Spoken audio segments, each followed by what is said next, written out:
Саламатсыздарбы, урматтуу мекендештер. Каналымдын кадырлуу көрүүчүлөрү жана угуучулары. Ар бир үйдө тынчтык, ар бир үй бүлөдө бакыт жана аманчылык болсун. Сиздер менен кайрадан көрүшүп жатканыма абдан кубанычтамын. Бүгүн сиздердин назарыңыздарга турмуштун ачуу таттуусун башынан кечирип, алыскы сапардан антап, жейимдеп, канчалаган азаптарды тарткан мекендештерибиздин реалдуу жашоосунан алынган жаңы, аянычтуу жана таасирдүү окуяны сунуштайм. Бул баян бөлөк эл, бөтөн жерде жүрүп, үй бүлөсүн багам деп курмандыкка чалынган мигранттардын ар бир тамчы жашы, ар бир өкүнүчү жана үмүтү тууралуу. Эгерде каналыбызга эле каттала элек болсоңуз, каналыбызга катталып, лайк басып, өз оюңузду комментарийге калтырууну унутпаңыз. Анда эмесе биз баштасак.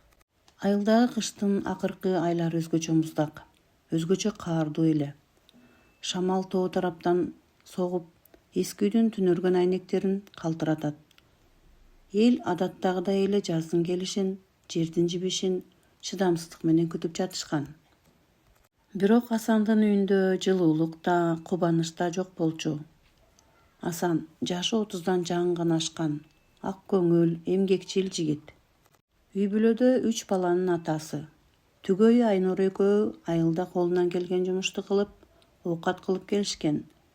Бирок акыркы жылдары айылда жумуштун жоктугу, апасынын капысынан ооруп калышы жана карыздардын көбөйүп кетиши Асанды айласыз кылды. Ошол күнү кечинде үйдө оор жымжырттык көмсүрүп жатты. Мештеги оттун катыр-кутур күйгөн дабышы гана угулат. Айнура, деди Асан үнү калтырап. Жубайын карабай үйдө карай. Башка айла жок. Мирбектер кетип жатышыптыр. Мен дагы алар менен чогуу Москвага кетем. Башка жол таппадым. Муну уккан Айнура колундагы табакты кое коюп, Асанды телмире карап калды. Анын көзүнөн жаш калкыйып чыкты. Асан, балдар али кичинекей да, апамдын да ден соолугу начар. Бир аз чыдасак кантет? Бир нерсе кылып табат элек го. Нени табабыз, Айнура? Асандын үнү ачуу чыкты. Дары-дармекке акча жок.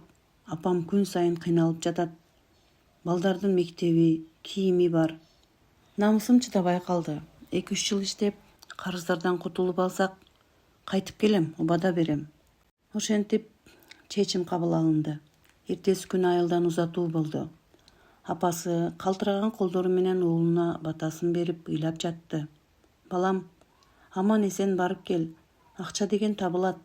Амандыгыңды гана тилейм. Кенже уулу Нурислам Асандын бутунан кармап, ата, мага чоң машина алып келесиңби деп эркелей сураганда, Асандын жүрөгү кабыргасынан сөгүлүп кеткендей болду. Ал балдарын каттуу кучактап, көз жашын көрсөтпөөгө аракет кылып, автобуска түшүп кетти. Москва Асанды ачык кабак менен тосуп алган жок. Беларусь вокзалына түшкөндө калың кар жаап, ызгаардуу суук бетин жаап жатты. Миңдеген адамдар ары бери шашып, эч ким бири-бири менен иши жок. Асанды айылдаш Мирбек тосуп алды. Сүйлөшкөнү боюнча алар бир бөлмөлүү батирге барышты. Бирок Асан ал жерди көргөндө кадимкидей чочуп кетти. Бир бөлмөлүү батирде 12 адам жашайт экен. Ичи ным, тар, бут кийимдер менен кийимдер туш тарапта чачылып жатат. Полго кабат-кабат кылып төшөктөр салынган. Кел, Асан, мына бул сенин ордуң болот, деди Мирбек бөлмөнүн бир бурчун көргөзүп. Кабатыр болбо, көнүп кетесиң. Сорттолгон мигранттардын жашоосу ушундай. Башкысы жумуш табуу. Асан биринчи түнү эч уктай алган жок.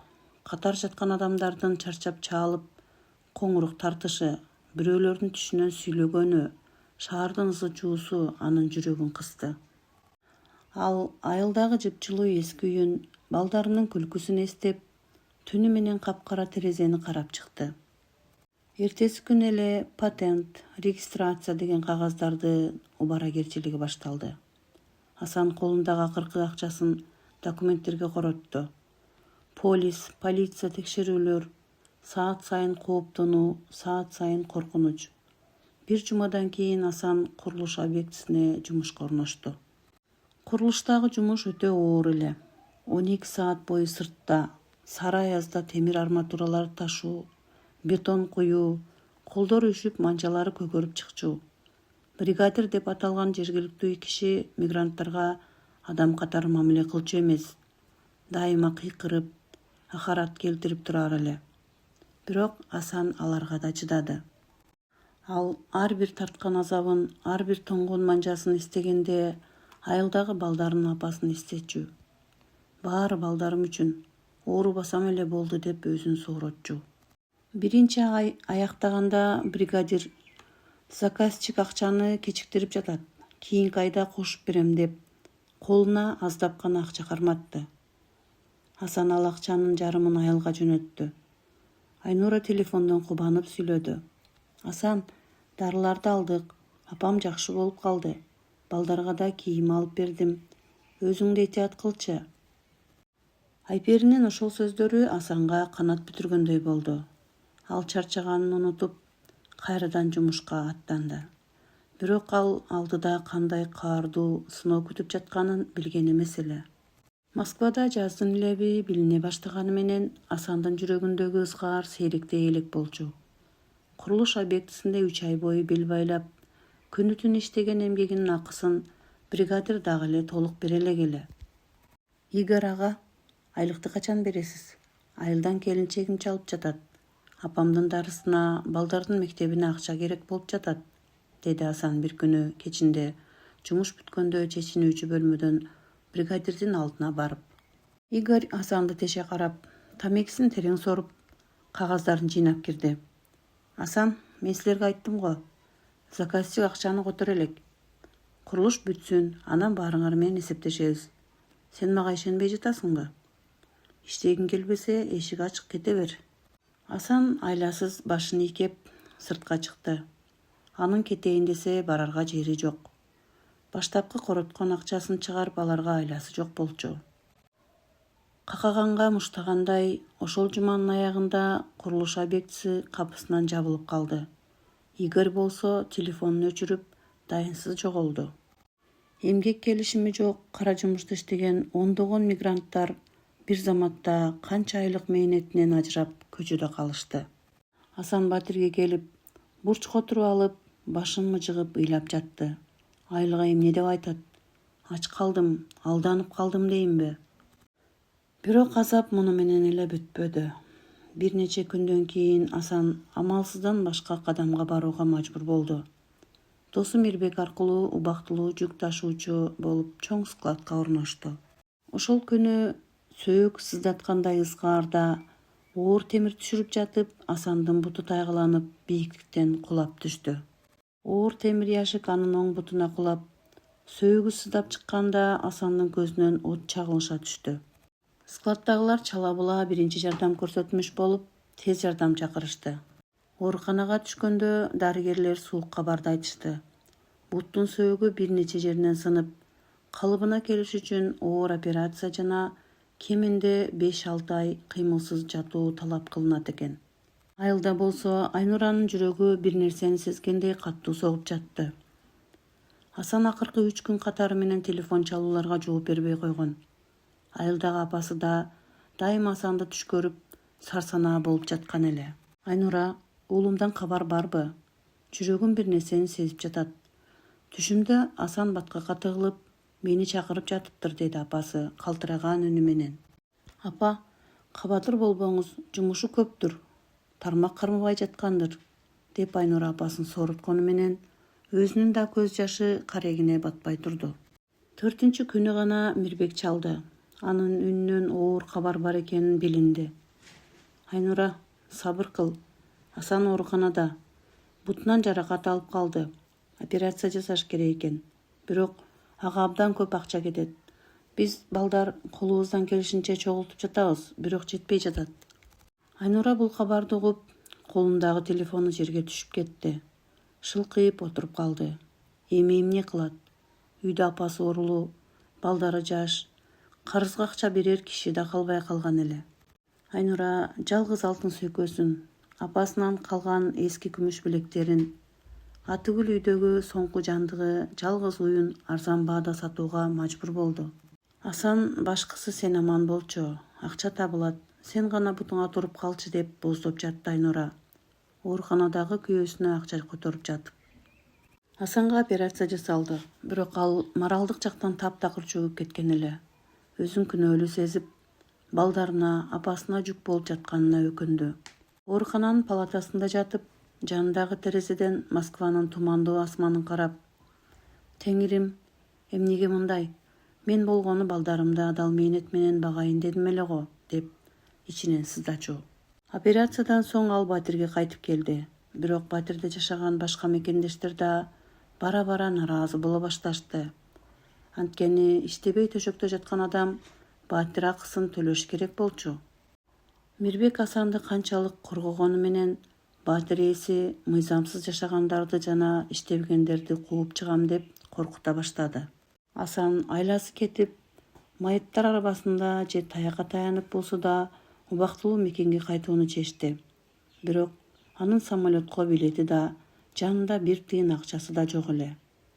Ошол эң караңгы, үмүт үзүлгөн күндөрдө Асандын тагдырын өзгөртө турган капыстан бир жолугуу болду. Батирге жаңыдан көчүп келген, жашы 50дөн ашып калган Кабыл деген улуу байке Асандын абалын көрүп, анын тарыхын угуп, терең үшкүрүндү. Батирге жаңыдан көчүп келген Кабыл байке Москвада көп жылдан бери иштеп, турмуштун ачуу таттуусун тарткан, көз карашы кенен, ак көңүл инсан эле. Ал Асандын бөлмөнүн бурчунда балдакка таянып, көзүнөн жашы сызылып, оор капаланып отурганын көргөндө чыдап тура албады. Инем, деди Кабыл байке, Асандын жанына отуруп далга кага. Бул дүйнөдө чечилбеген көйгөй жок, сабыр кыл. Сен жалгыз эмессиң. Кудай Таала бир эшикти жапса, экинчи эшикти сөзсүз ачат. Башыңдан өткөндүн баарын уккандан кийин мен жөн карап тура албайм. Кабыл байке өзү иштеген курулуш компаниясынын жетекчилери жана Москвадагы Кыргыз кайрымдуулук мекендештер фонду менен байланышты. Асандын башына түшкөн кырсыкты, анын адал эмгек менен үй бүлө багам деп ушул абалга келгенин айтып берди. Бир нече күндүн ичинде мекендештер тарабынан чоң жардам уюштурулду. Мекендештер карапайым мигранттар ар кимиси колунан келишинче, кимиси 500 рубль, кимиси 1000 рубль берип, Асанга айылга кайтуусу үчүн билетке жана андан аркы дарылануусуна жетерлик акча чогултуп беришти. Асан жашын тыя албай мекендештеринин бул боорукердигине, биримдигине башын ийип ыраазычылык билдирди. Элимден айланайын, бейтаныш жүргөн ушунча бир туугандарыма 1000 мертебе ыраазымын.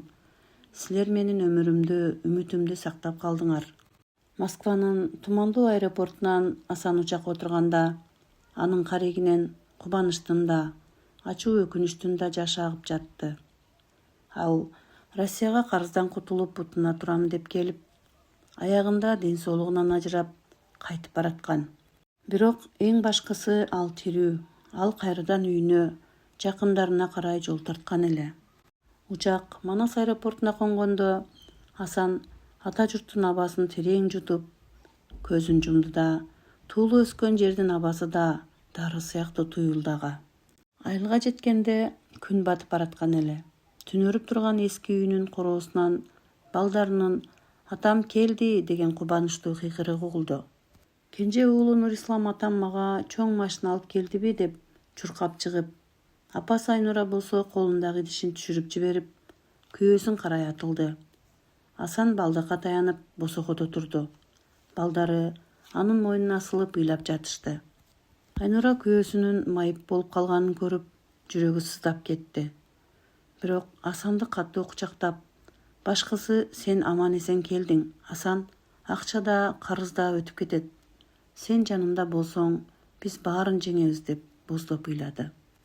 Төрдө жаткан карыган апасы да балдактын добушун угуп, колун созуп уулун кучактап, чекесинен өөп, балам, бактылуумун, көзүм өткөнчө сени бир көрүп калдым. Кыйынчылыктар бир заматта жоголуп кеткен жок.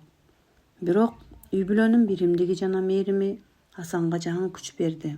Бир нече айлык үйдөгү кароодон, жубайынын камкордугунан кийин Асандын буту бара-бара айыгып, балдакты таштап баса баштады. Алар айылда чакан бизнес баштоону чечишти. Мигранттар фондунан арткан аздаган каражатка жана коңшулардын жардамы менен чакан күнөскана курушту. Асан менен Айнура жашылча өстүрүп, айылга, шаарга сата башташты. Арадан 2 жыл өттү.